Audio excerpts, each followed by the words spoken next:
Dear colleagues, on behalf of the ELI, I would like firstly to welcome you all to this webinar. A warm thank you to all of you for taking time to participate in this webinar on a day which in many countries is actually a public holiday. And also I would like to give a very warm welcome to our speakers today, who is Jutta Haag. I'm sorry if it was not correctly pronounced. Jos, Secretary of the International Union of Judicial Officers, to Professor at the University of Freiburg, Walter Stoffel, very welcome. And also, of course, to Denis Philippe, who is the ELI Treasurer, and also a Professor at Law at the Louvain-la-Neuve University and a practicing lawyer. I'm very proud to have been asked to chair this webinar, which is the third one in a row of webinars which ELI has decided to host. About myself, just a very few words. Besides being member of the ELI executive, I'm a Danish practicing lawyer, and I have since 1980, so that's quite a number of years, and therefore I apologize for my technical capacity, specialized in matters involving insolvency and collection proceedings, and I'm one of the permanent appointed trustees in bankruptcy matters in the Commercial and Maritime Court in Copenhagen in Denmark. The last webinar in the ELI was on 7th May, and it dealt with hardship and force majeure, which is principle 13 in the ELI principles, which was agreed to not very long ago. Today we will look at principle 12, which deals with moratorium on regular payments and on insolvency and collection proceedings post-COVID-19. The COVID-19 crisis has a severe, not only social, but also economic impact globally, and it has caused significant distress for businesses. Governments and other authorities around the world have implemented numerous crisis containment measures, and many of these relate directly or indirectly to corporate insolvency and are designed to support financially distressed businesses and preventing, if possible, unnecessary winding up if businesses in the ordinary course would have been considered to be viable. Many countries are now slowly opening up, and in doing so, the discussion starts on how long still the crisis measures shall continue. Therefore, we will today touch on, among other issues, from a Swiss, from a Belgian French, and also from a global perspective, on the limitation to debt collections and enforcement of civil court decisions, on temporary moratoriums or stay of proceedings, suspension of directors' filings duties, which we know we have in many countries in Europe, on the increasing barriers to creditors' initiated filings, and on prohibition on new insolvency cases, and on government measures to avoid bankruptcy proceedings for many of the European businesses in the time to come. Each of our three speakers will have approximately 10 minutes, and once we have heard all three speakers, I will open up for comments on the questions which you have to the speakers, or generally. During the session, you can raise questions and comments via the chat function or the Q&A function which Zoom provides, and I will then try my best to pass them on for comments among the speakers. I hope we will have a good and interesting debate before we close around 7:30 this evening. And that means now that I will leave the floor to Jos and ask you to take the word from here, Jos.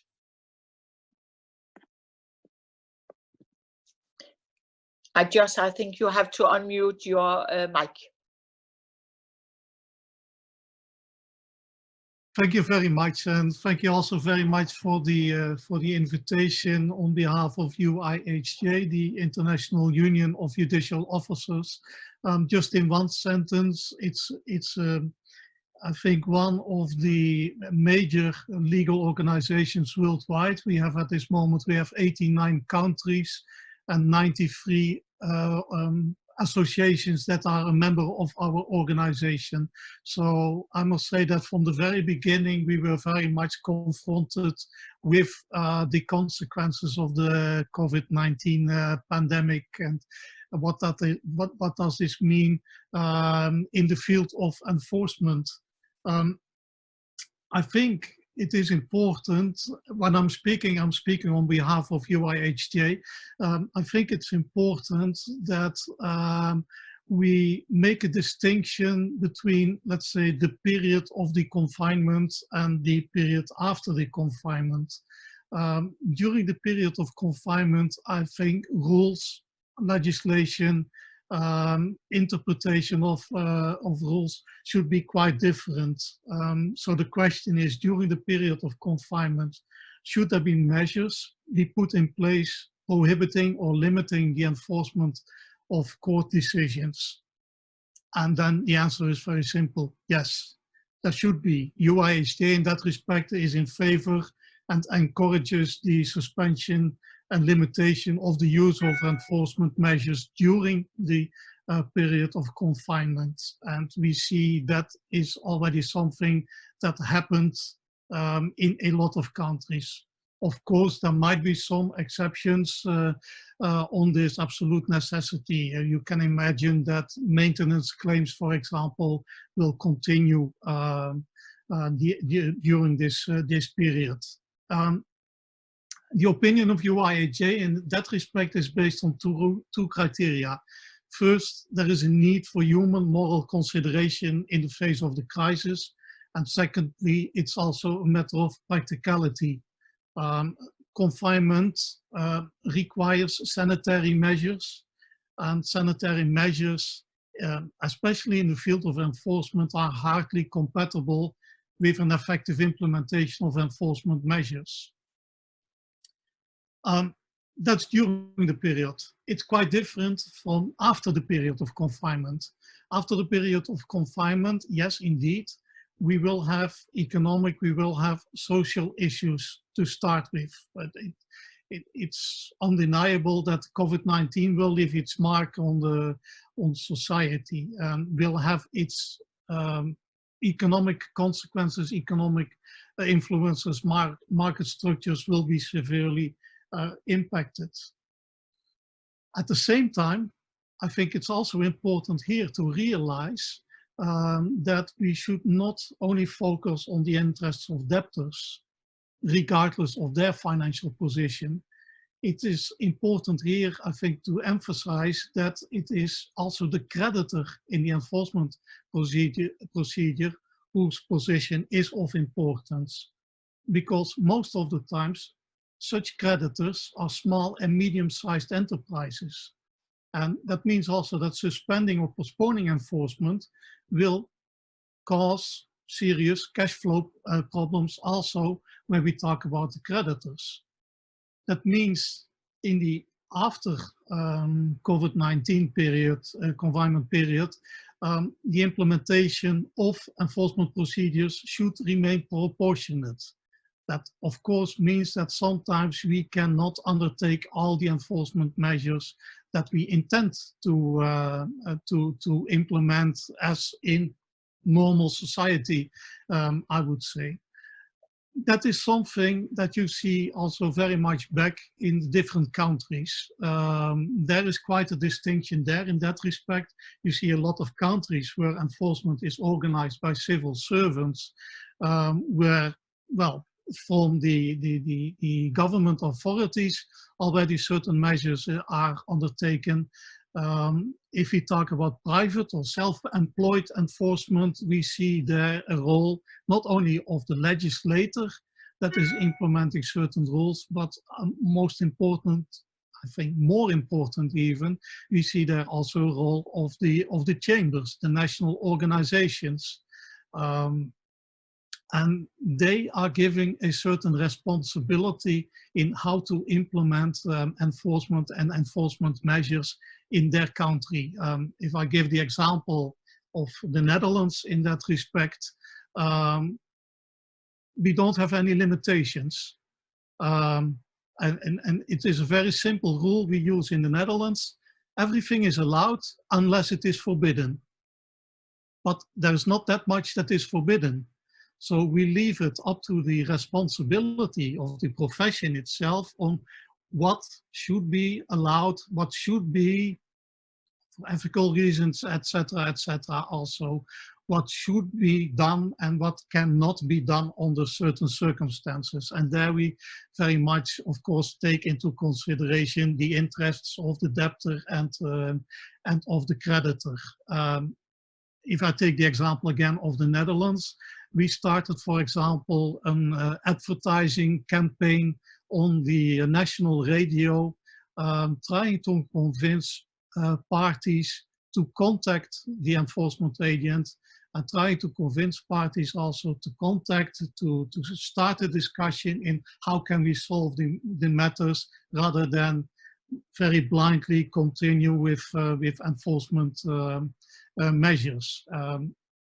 So I think that is very much of importance, this kind of measures, this kind of responsibility. We see that responsibility not only in the Netherlands. We had last week, we had a webinar also about the situation in Belgium. There also we see that the responsibility is taken by the profession itself also. At the same time, we should not forget that justice without sanctions is not real justice. And there, not only have a look at the interests of the debtor, but also have a look at the interests of the creditor. At the same time, what we noticed, we made an inventory within the International Union. We made an inventory of the status in a number of countries. What you realize is that because of this crisis, you see certain shortcomings. If I give some example, I mean, it's quite different how, for example, IT is organized in different countries and the use of IT in the field of enforcement. IT might be a solution. If we have to, we call it in the Netherlands the 1.5 meter distance, the social distancing, then IT might be a solution. But we notice that there is a lot of backlog in countries with regard to such technological developments. We also notice that in a lot of countries there are different sectors where within the judicial system there are different levels of development. If I give the example of my own country, we are ready to deliver our data electronically to the courts, but unfortunately courts cannot handle it. Just to give an example. So just to conclude, because I think I'm almost out of time, and UIHJ considers any extension or the postponement of enforcement procedures of court decisions after the end of the confinement period could very quickly result in a conflict with efforts being taken by states to overcome dramatic consequences of the economic crisis. Related to Principle 12, we underline the importance of special legislation. We underline postponement, for example, in the payment of taxes. We underline also that the importance of, for example, suspension of statute of limitation, as also mentioned in this Principle 12. But at the same time, we have to realize that we have to continue looking for the balance between all parties in the enforcement procedure. Thank you. Thank you very much, Jos. That was very interesting, and I'm sure there will be comments to that also afterwards.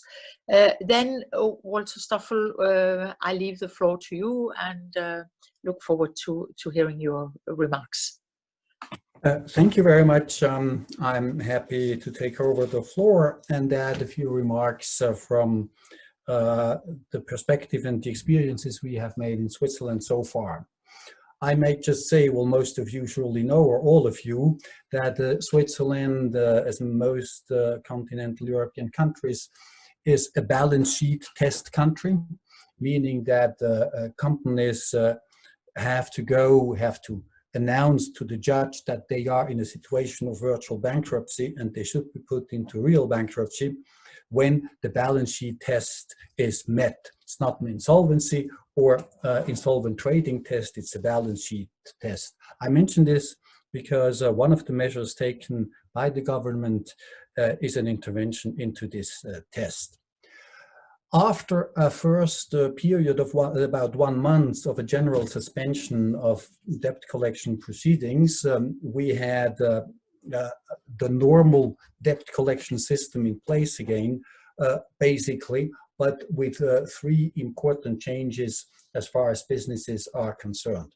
The first one is an intervention that concerns the bridge loans, and the second one is one that concerns the balance sheet test I just mentioned. And the third one is a special stay for small and medium-sized enterprises called COVID-19 stay. So the first point, the bridge loans.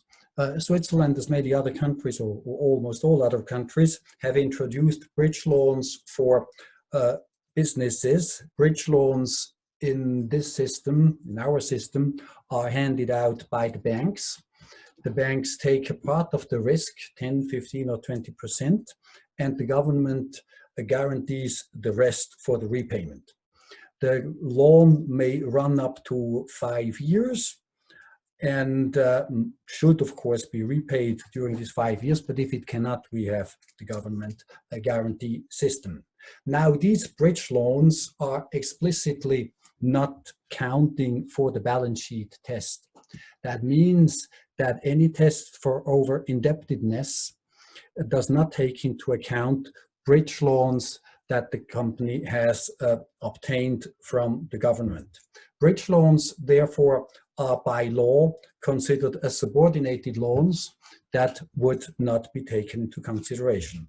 That's, of course, a very important element, but that also means that the balance sheet test in these circumstances is, of course, has to be read and understood with caution by anybody who looks into this balance sheet. That's the first measure. The second measure is an intervention into the balance sheet test as such. As it is formulated, you know, as soon as the debts are higher than the actives, the over-indebtedness is there, and the board has an obligation to announce this to the judge in our system, and then the judge will pronounce bankruptcy in normal cases. Now, there is a possibility now that has been introduced the very day that the general suspension ended, a possibility that allows the board not to announce, alert the judge, despite over-indebtedness, if certain conditions are fulfilled. This is a possibility that exists for 6 months. One of these 6 months, the first one, is now already over. It is an empowerment of the board not to apply the normal over-indebtedness standard, but to say, well, we are in a position that allows us to say that we will be again in a more or less sound position by the end of the year. The over-indebtedness will not be there anymore at the end of the year. We have to remind that this is the normal over-indebtedness, not which does not take into account the bridge loans. So it's already a kind of a lower over-indebtedness that we look at if we talk about this. What are the conditions for that? There are 4 conditions. The first one is that the company must not have been over-indebted already at the end of last year, at the 31st of December 19, it cannot have been already over-indebted. The second one is that there must be a prospect to overcome over-indebtedness before the end of this year. Now, how is that to be examined? That's the responsibility of the board. A written decision of the board is necessary, however. That's the third condition, a formal condition, which means that the board must make a reasoning that can be controlled and seen afterwards, and the documentation is needed in that respect. These are conditions that may remind us in a possible liability proceeding of the business judgment rule requirements. And the fourth condition is rather a negative condition. There is no auditing that is required. Normally, these over-indebtedness alerts, they need audited balance sheets, but an audited balance sheet for a COVID-19 stay on over-indebtedness is not required. That may sound surprising, but the reason is a very pragmatic one. It would hardly be possible to have audited balance sheets in this number during such a short period of time. But that also means that we do not know if and how many undertakings take advantage of these possibilities. We just simply do not know. That's a very private measure that has not to be taken, that would normally have to be taken. I think it's worth mentioning it's an interesting approach. We do not yet know what it really means in the long run. It probably will turn up only in liability proceedings in a few years. The third one is a stay. That's the third intervention that was made, a stay of a special stay for bankruptcy proceedings applying to small and medium-sized enterprises. There are already normal judicial composition proceedings that are possible, that are still valid. They need a plan, they need a restructuring and credible restructuring plans and so on. They are quite heavy, but they are still in place and they can still be used by big undertakings. But for the small one, there is a kind of a mass proceeding that has been introduced, which is also an easy one, which doesn't require complicated plans and documents, which just requires a request that can be filed at any time with the bankruptcy judge by a small and medium-sized company. That's the first condition. The second one is again that the company must not have been over-indebted already at the end of last year. So it cannot be used to save a company that would already be bankrupt normally.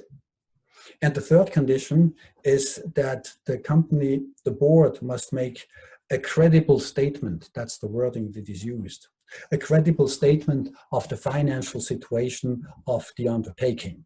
So no restructuring perspective, just a credible statement of the financial situation.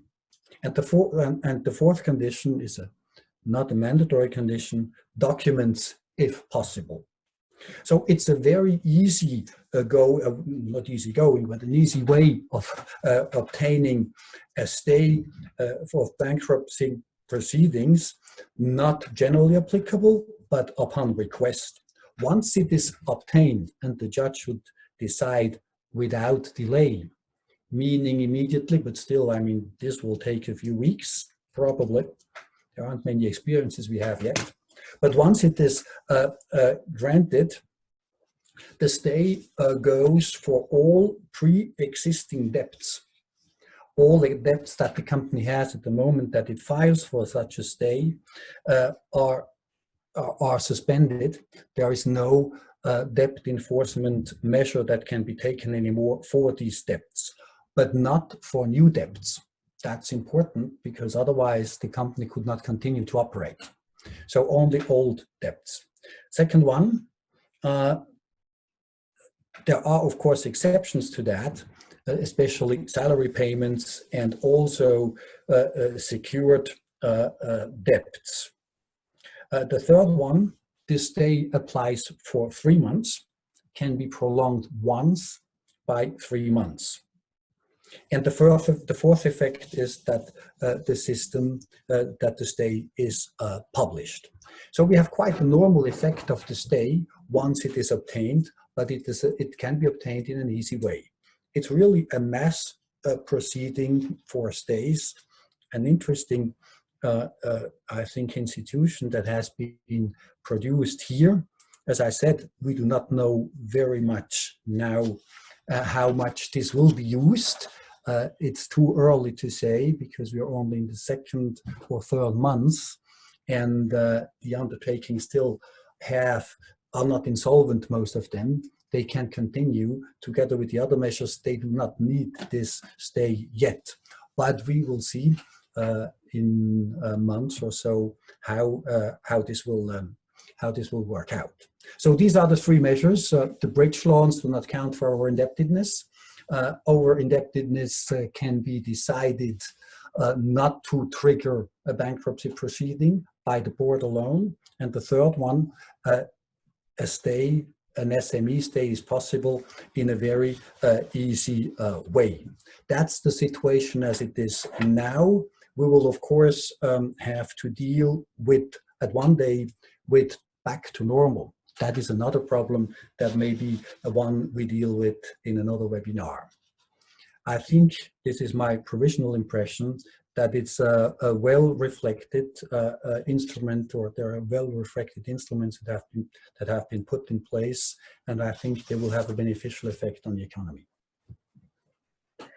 Dear Professor Stovers, thank you so much, and I'm sure we have another webinar which will deal with back to normal in a couple of weeks, but it's interesting to see how we get back.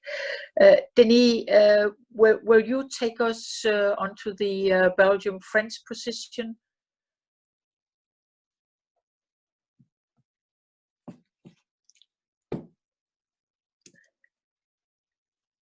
Writing. Many thanks to Anne-Birgit for the organization, and also for Vanessa for all his work on this matter. But I cannot go to the next slides. Vanessa? Okay. Thus I will first deal with Belgium. It's my country. There are still some typos in the slides, and my apologies for that. First in my country, we have two different steps in case of insolvency. First, the restructuring, and secondly, the bankruptcy. But even in case of bankruptcy, there is a possibility of restructuring. It's the pre-coronavirus situation. This judicial reorganization was introduced in 2009, it's a bit late, and in case when there is still a possibility of survival of the company, even in case of insolvency, the company can go to the tribunal and to ask for an amicable settlement with the creditors. That's first. And second possibility is the transfer of part of the activity to a third company. That's the two main topics. As you know, this the step of the judicial reorganization is very complex, with continuation of contract and so on. So I will not enter into detail, and maybe we can see what are the specific measures for the coronavirus. As you know, the situation in Belgium was very difficult, very critical. As there are some elements which concern the contract.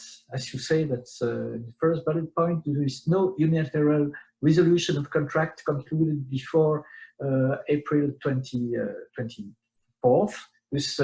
That's one of the first points, which is also important for restructuring, is the continuation of contracts. As you know, continuation of contracts is linked to survival.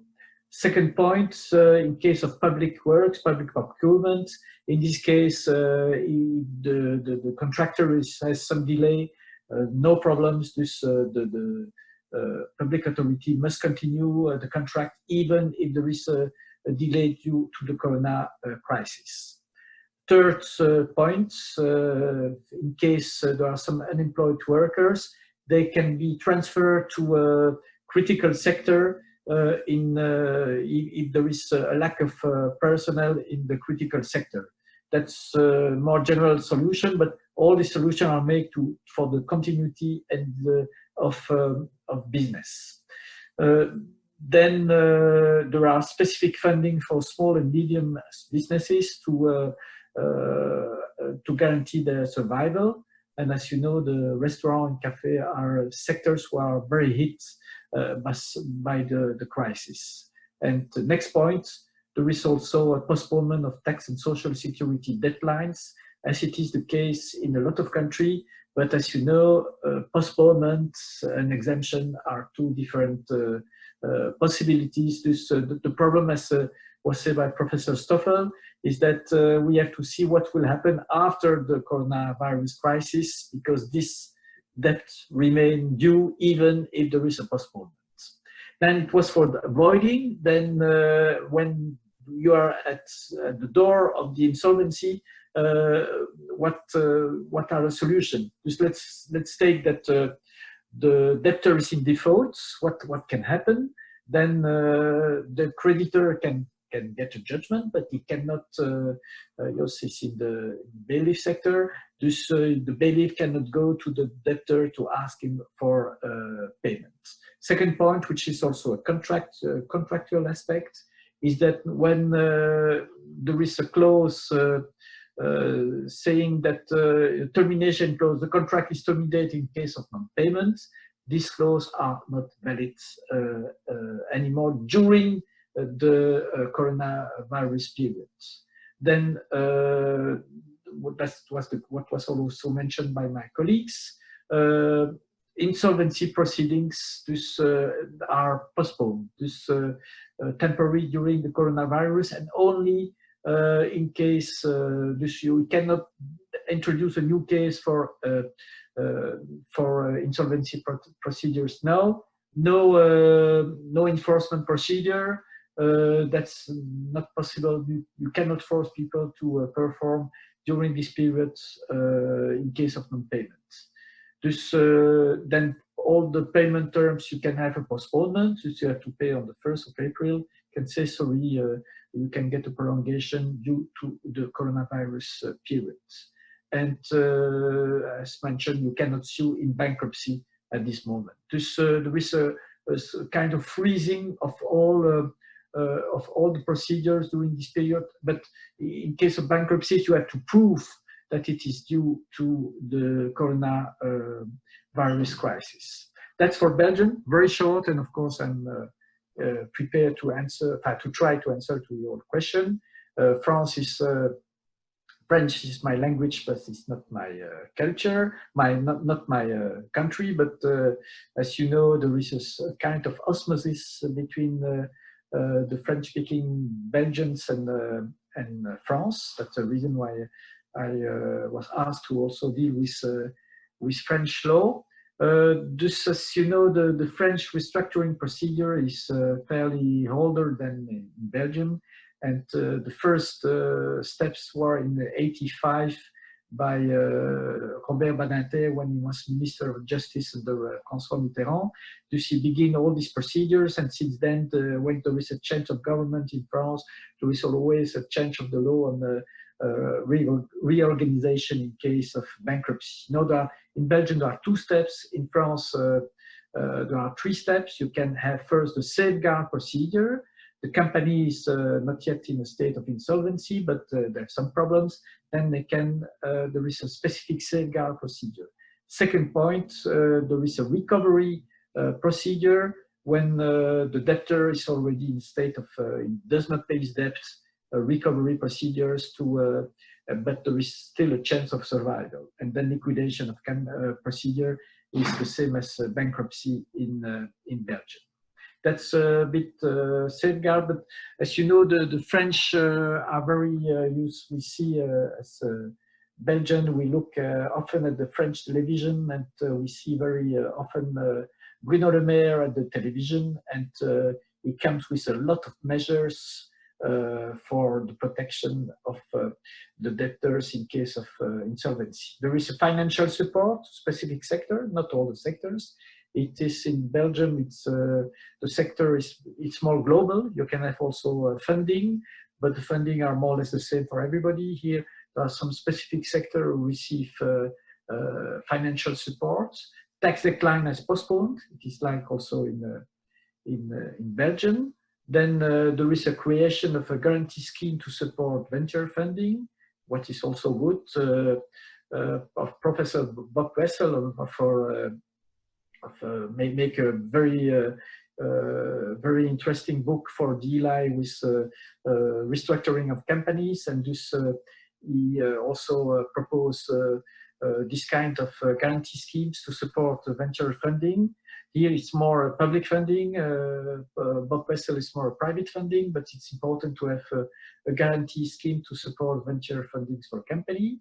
Then you have exemption from charge when there is a risk of bankruptcy. Solidarity fund to finance small business, what is also important.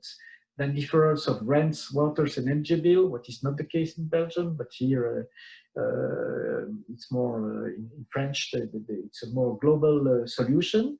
And also the social contribution, there is also a deferral of payment. This that's for avoid bankruptcy. Then the next slide.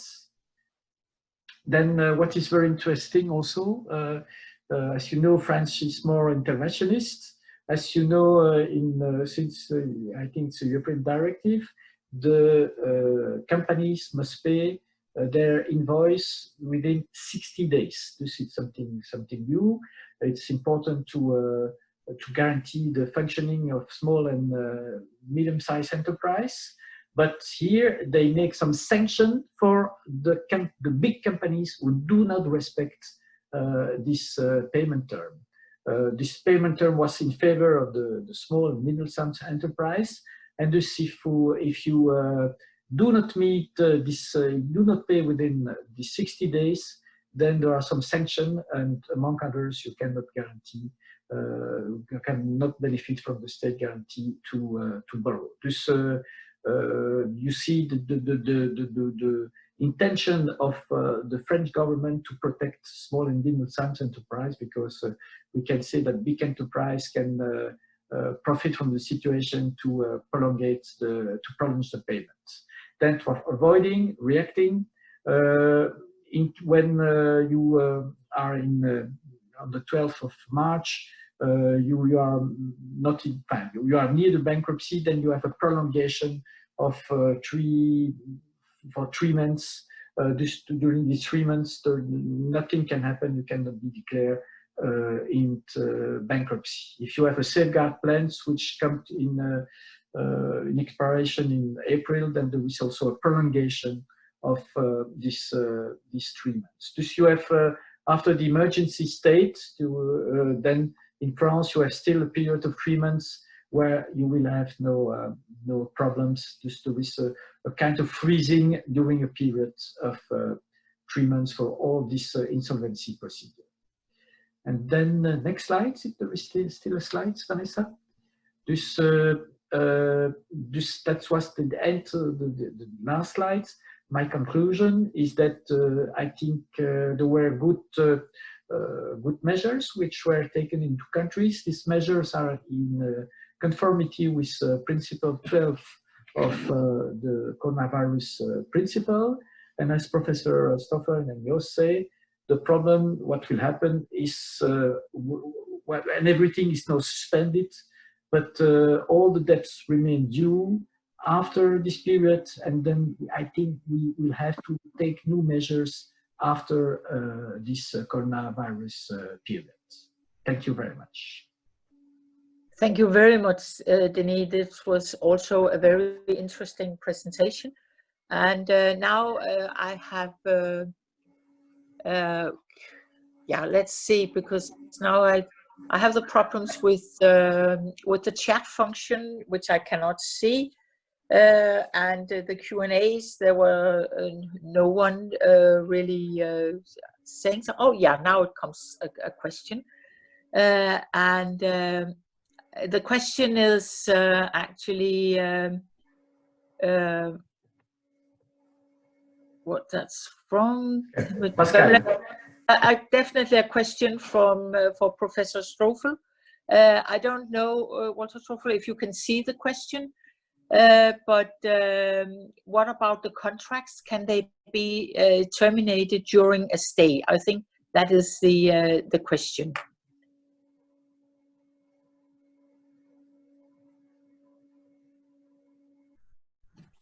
Yes, thank you very much for this question. I mean, the particularity of this stay is that it is not a general stay. It's a stay only upon request. So if I understand well my Belgian colleague, it doesn't go as far as Belgium, if I understand him correctly, or possibly France. The general stay did last only 1 month, and after that you need a request. The request is easy to be lodged and will be granted easily, but it is a request, and it is a measure that is focused on the undertaking that asks for it. Once you get it, you have by and large the normal effects for a stay in bankruptcy proceedings. It allows you, that's the purpose, to obtain a settlement, to make a proposal after a certain period of time that is feasible and that can be accepted by the creditors. That is the idea. And this provisional stay at some point should go over into this other one. So that's actually the only thing that it really does. It doesn't have an influence on the interest that continues to accrue, and it doesn't. That's again a special aspect that that I didn't mention, but I may mention now. It doesn't have an influence on the power to run the company. The board stays in place. There is no commissioner normally that is installed. The board stays in place. Also, that there are several reasons for that. One of them is practical. There wouldn't be enough commissioners for small and medium-sized enterprises. So the board can just continue to run. And this also means that maybe at some point when it comes back to normal, we have to see how we clean up all that would happen over time. But the idea is that after this stay, either the company is again in a position to run on its own, or it obtains a restructuring plan that is approved by the court and by the creditors. So could I just, Denis, just a moment. Could I ask you, Professor Stoffel, does that mean that you can, if you get a stay, that you cannot terminate contracts? So if you have a lease contract you are not paying, then the proceedings on termination is stayed. So you just go on, even if you don't pay rent on your machinery, on the leasehold or whatever, you can go on for a certain period and run the business, of course, in an acceptable manner, but without risk of liability during that period, and without risk of a bailiff coming and asking you to leave the premises. I think the normal rules would apply to that. There is certainly no special rule on these things, but if it is a contract of that kind, the creditor can stop it. Okay. He can step out. Yeah. So the creditors still have a possibility of stopping it and asking actually the bailiff to sort of set you out of the premises or whatever if you don't pay. I mean, the stay only applies to existing debts, and the new debts that will run for the leasing, they will not be covered by that. So I think it's an important distinction, because if it would apply to everything, then the businesses would be immediately out of business. They could not continue. I think you're right. Denis, you were raising your hand for a question. Yes, I think that Professor Stoffel was right. The measure in Belgium is more general. Does that mean that you cannot file for bankruptcy, but you have to prove that your bankruptcy is due to the coronavirus. Dus you must, dus the creditor who sue in bankruptcy can always say, look, it has nothing to do with this coronavirus principle. Dus that's a question of causation. And second, we have already some bankruptcy during this period, but normally all the bankruptcy were pronounced during this period were due to the financial situation before the coronavirus period. So when the company is near the end was due to the coronavirus, and this company was not to be restructured anyway. That's the reason why even in this period where some bankruptcy were pronounced. Yes, I think you're right. I think that's an important point. That the idea is the same. This proof of a default situation that is not due to the coronavirus is very close to the system that the Swiss legislator has chosen, actually. But the way of implementing it is different. Yes. I was thinking, could we perhaps touch a little bit on the liability, which Professor Stoffel already had, and also Denis. I think the liability of the board members and of the directors, because in this period, there will be a time after this, and where people will sort of look in, creditors will look and say, did you run this company in the correct way? Would it have been better that you had stopped? Even if you could get bridge loans and whatever, you are actually, making a loss for the creditors. And it will never, the judgment which you made that this could go on and it will be better by the end of the year was actually not sound enough. So I was wondering, Professor Stoffel and also Denis, whether you would come with some comments on how you would see that from your law perspectives. Will we see many cases in 1 year or 2 years where creditors are actually filing for damages?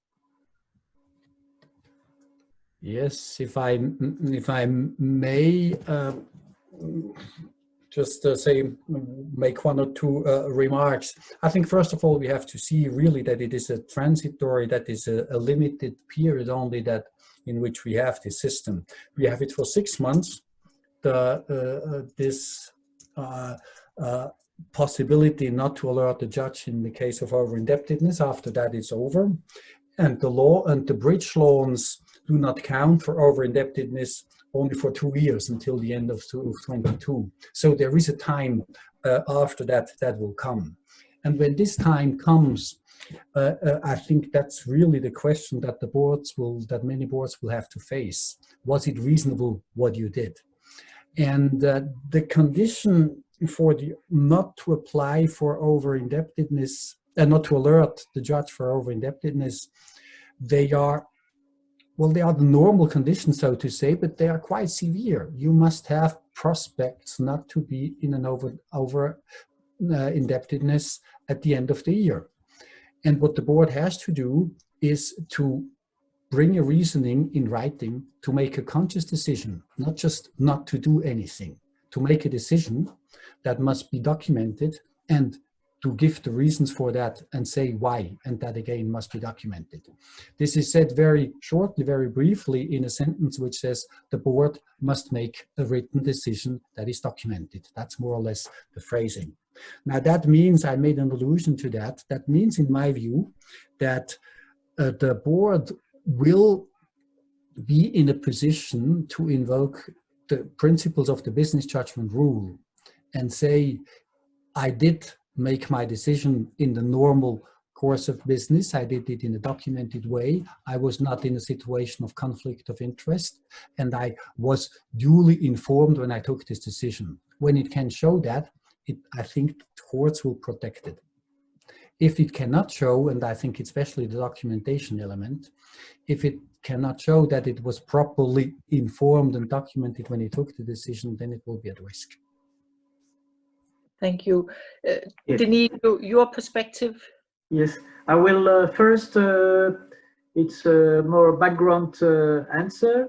We have a new company code since this year, And then there is a limitation of liability of directors.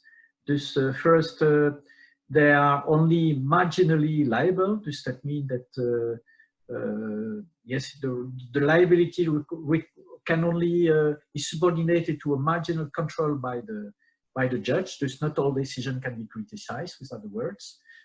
Dus limited, on the qualitative basis, the liability of director is limited, and it is also limited to a certain amount.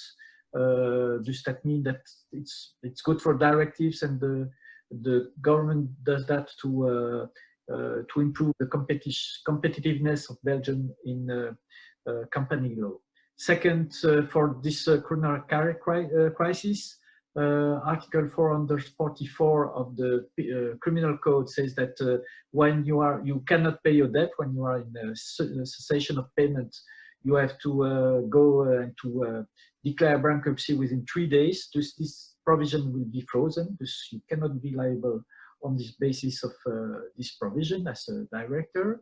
And I think if dus normally, as my colleagues say, there is a sound business decision. That's also a criterion, and I think that it will be difficult in this situation. Coronavirus is, as we say in the last webinar, it's kind of force majeure. It will be difficult for people to prove that that during this coronavirus they had to declare bankruptcy earlier, because it's a frozen period and force majeure period. Of course, there are a lot of bad decisions which can be taken during this period, but I think the suspension of the coronavirus will not jeopardize the situation of the directors, but maybe I'm wrong. Thank you. Jos, I was wondering actually whether you would have a big backlash, a bunch of cases which are pending with the bailiffs at the moment, both of course in the Netherlands, but also among your members in other countries, and how you foresee the summer, when the lifting of the closing of the courts, which has been on for quite a while, what you see there. Will there be not only a lot of work, but will there also be some issues in the insolvency situation where things might have gone worse because something has not happened? Would you turn on your mic? Thank you. It's an interesting question, but it very much depends per country. For example, in Netherlands, it will be less, since we don't have a moratorium on the enforcement, whereas you have other countries, like for example in Belgium, it recently was extended, the moratorium, until mid of June. So that means that during this moratorium time, the enforcement agents will not receive any cases. So that will be a large backlog of cases. I mean, well, Belgium, mid of June. There are also countries like Romania, for example, who introduced a moratorium until the end of this year. So you can imagine that the backlog will be growing and growing of the enforcement cases also. That is also, okay, what happens then with consumers? I saw it in one of the questions that are facing insolvency. For the moment, what we do and what most countries do is, rather than undertaking strict enforcement measures, is it allowed or is it not allowed? For example, in Belgium, for the moment, enforcement, except for immovables, is not allowed. But you try to look for alternative measures rather than enforcement procedures. So you start a discussion with debtors, you start and trying to solve the issues that way. Well, consumers normally, in normal day-to-day, consumers that are facing with insolvency, you have in most countries, you have debt rescheduling schedules, etc. You have countries that nowadays have introduced directly to have a debtor contacted with a social worker. For example, in Georgia, they have certain limitations with regard to enforcement, but debtors that are confronted with over-indebtedness are directly directed within the enforcement system to social workers trying to look for problems in that and solutions in that respect. Okay, thank you. Vanessa, unfortunately, I can't see the questions which might be on the chat. I can only see on the Q&A, and there are none at the moment. Can you see any questions which we should? Yes, we have one more question, and the participant is asking whether the EU has taken some measures regarding transnational insolvency of European companies during the crisis. Thank you. Yours, Denis? I don't think so. The sole measures which are taken, and Anne-Birgit knows that better than I do. That's measures for state aids, where there are some possibility to give some state aids to companies. But as far as I know, there are no, and personally, as a member of the European Law Institute, I regret that Europe does not intervene more in this matter.